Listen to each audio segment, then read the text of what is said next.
Dorothy and the Wizard in Oz by L. Frank Baum. Chapter 11. They Meet the Wooden Gargoyles. Another breathless climb brought our adventurers to a third landing where there was a rift in the mountain. On peering out, all they could see was rolling banks of clouds, so thick that they obscured all else. But the travelers were obliged to rest, and while they were sitting on the rocky floor, the Wizard felt in his pocket and brought out the 9 tiny piglets. To his delight, they were now plainly visible, which proved that they had passed beyond the influence of the magical Valley of Voe. "Why, we can see each other again!" cried one joyfully. "Yes," sighed Eureka, "and I also can see you again, and the sight makes me dreadfully hungry. Please, Mr. Wizard, may I eat just one of the fat little piglets? You'd never miss one of them, I'm sure." "What a horrid, savage beast!" exclaimed a piglet. "And after we've been such good friends, too, and played with one another." "When I'm not hungry, I love to play with you all," said the kitten, demurely. "But when my stomach is empty, it seems that nothing would fit it so nicely as a fat piglet." "And we trusted you so," said another of the 9, reproachfully. "And thought you were respectable," said another. "It seems we were mistaken," declared a third, looking at the kitten timorously. "No one with such murderous desires should belong to our party, I'm sure." "You see, Eureka," remarked Dorothy reprovingly, "you are making yourself disliked. There are certain things proper for a kitten to eat, but I never heard of a kitten eating a pig under any circumstances." "Did you ever see such little pigs before?" asked the kitten. "They are no bigger than mice, and I'm sure mice are proper for me to eat." "It isn't the bigness, dear, it's the variety," replied the girl. "These are Mr. Wizard's pets, just as you are my pet, and it wouldn't be any more proper for you to eat them than it would be for Jim to eat you. And that's just what I shall do if you don't let those little balls of pork alone," said Jim, glaring at the kitten with his round, big eyes. "If you injure any one of them, I'll chew you up instantly." The kitten looked at the horse thoughtfully, as if trying to decide whether he meant it or not. "In that case," she said, "I'll leave them alone. You haven't many teeth left, Jim, but the few you have are sharp enough to make me shudder. So the piglets will be perfectly safe hereafter, as far as I'm concerned." "That is right, Eureka," remarked the Wizard earnestly.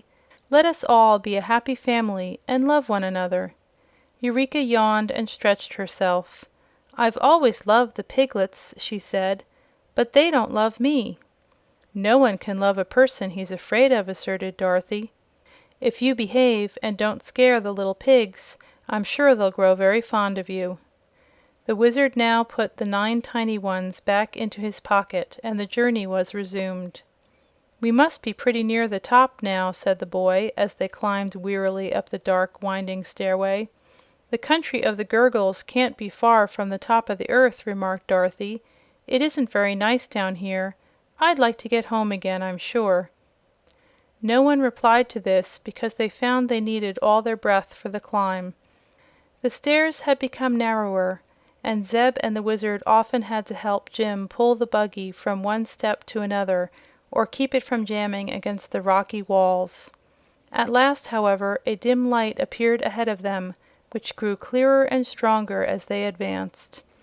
"Thank goodness, we're nearly there!" panted the little Wizard. Jim, who was in advance, saw the last stair before him and stuck his head above the rocky sides of the stairway. Then he halted, ducked down, and began to back up, so that he nearly fell with the buggy onto the others. "Let's go down again," he said in his hoarse voice. "Nonsense!" snapped the tired Wizard. "What's the matter with you, old man?" "Everything," grumbled the horse. "I've taken a look at this place, and it's no fit country for real creatures to go to. Everything's dead up there. No flesh or blood or growing thing anywhere." "Never mind, we can't turn back," said Dorothy, "and we don't intend to stay there, anyhow." "It's dangerous," growled Jim in a stubborn tone. "See here, my good steed," broke in the Wizard. Little Dorothy and I have been in many queer countries in our travels, and always escaped without harm. We've even been to the marvelous Land of Oz, haven't we, Dorothy? So we don't much care what the country of the Gargoyles is like. Go ahead, Jim, and whatever happens, we'll make the best of it." "All right," answered the horse. "This is your excursion and not mine, so if you get into trouble, don't blame me." With this speech he bent forward and dragged the buggy up the remaining steps. The others followed, and soon they were all standing upon a broad platform and gazing at the most curious and startling sight their eyes had ever beheld. "The country of the Gargoyles is all wooden!" exclaimed Zeb, and so it was. The ground was sawdust, and the pebbles scattered around were hard knots from trees, worn smooth in course of time. There were odd wooden houses, with carved wooden flowers in the front yards. The tree trunks were of coarse wood, but the leaves of the trees were shavings. The patches of grass were splinters of wood, and where neither grass nor sawdust showed was a solid wood flooring. Wooden birds fluttered among the trees, and wooden cows were browsing upon the wooden grass. But the most amazing things of all were the wooden people, the creatures known as gargoyles. These were very numerous, for the place was thickly inhabited, and a large group of the queer people clustered near, gazing sharply upon the strangers who had emerged from the long spiral stairway.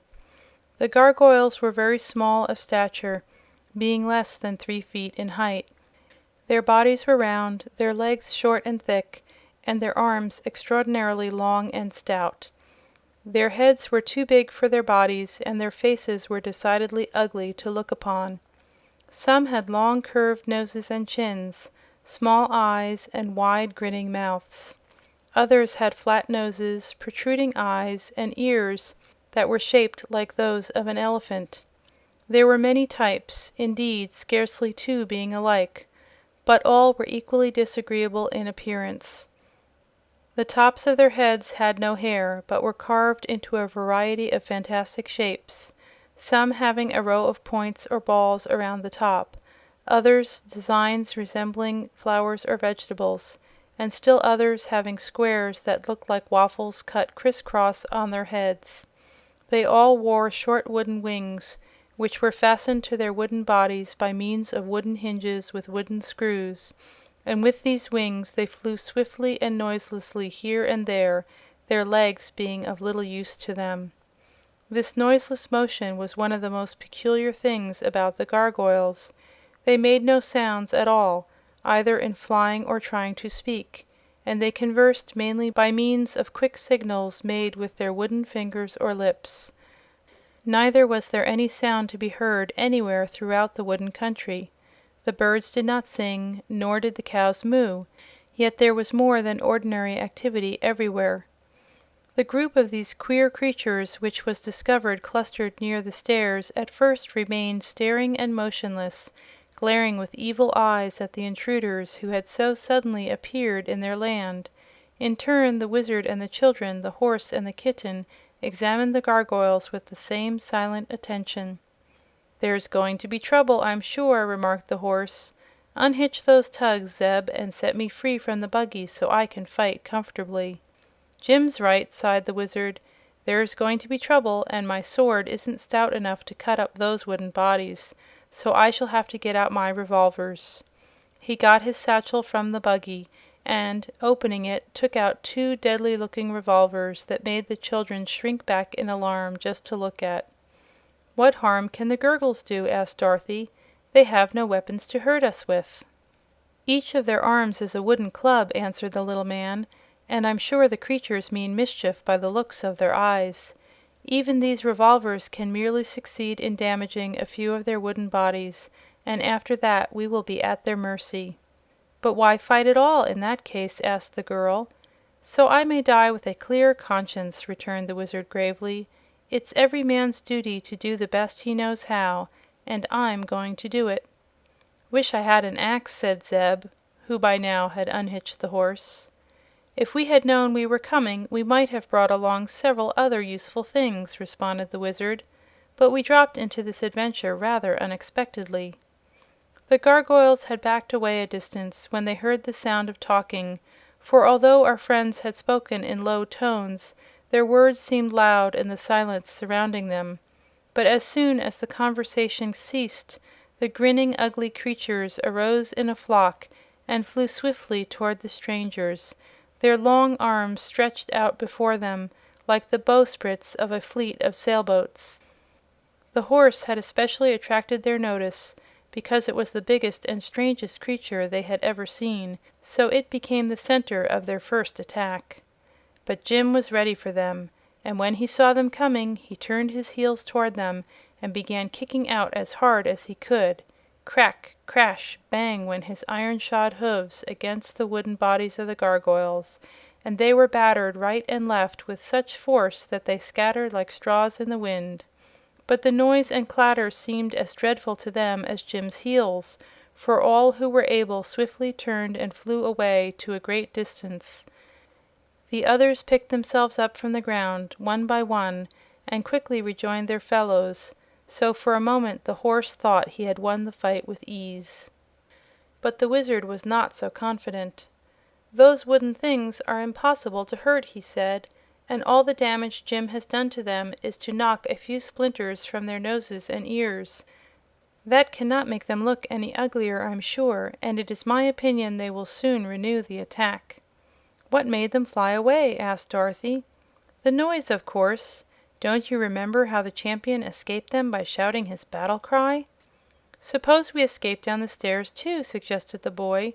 "We have time just now, and I'd rather face the invisible bears than those wooden imps." "No," returned Dorothy stoutly. "It won't do to go back, for then we would never get home. Let's fight it out." "That is what I advise," said the Wizard. "They haven't defeated us yet, and Jim is worth a whole army." But the gargoyles were clever enough not to attack the horse the next time. They advanced in a great swarm, having been joined by many more of their kind, and they flew straight over Jim's head to where the others were standing. The Wizard raised one of his revolvers and fired into the throng of his enemies, and the shot resounded like a clap of thunder in that silent place. Some of the wooden beings fell flat upon the ground, where they quivered and trembled in every limb, but most of them managed to wheel and escape again to a distance. Zeb ran and picked up one of the gargoyles that lay nearest to him. The top of its head was carved into a crown, and the Wizard's bullet had struck it exactly in the left eye, which was a hard wooden knot. Half of the bullet stuck in the wood and half stuck out, so it had been the jar and the sudden noise that had knocked the creature down, more than the fact that it was really hurt.